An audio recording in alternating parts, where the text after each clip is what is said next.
6 గ్యారెంటీలలో 5 గ్యారెంటీలు అమలై ప్రజలలోకి వెళ్తున్నా వారి కంటికి కనిపించడం లేదంటే ఏమనాలని అంటున్నా. మోసానికి మారు పేరు ఇప్పటి ప్రభుత్వం కాదు మిత్రమా, మోసానికి మారు పేరు ఆనాటి మీ ప్రభుత్వం.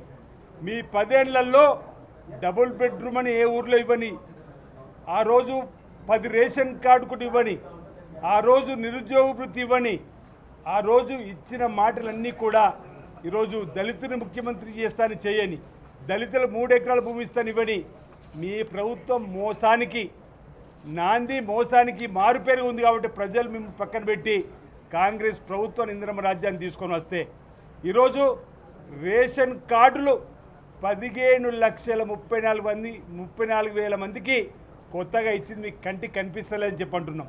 కొత్తగా 19 లక్షల మందిని రేషన్ కార్డులో చేర్చింది. ఇప్పుడు మా గవర్నర్ ప్రసంగంలో చెప్పింది మీకు చెవులు వినపడతలేవని అడుగుతూ ఉన్నాం.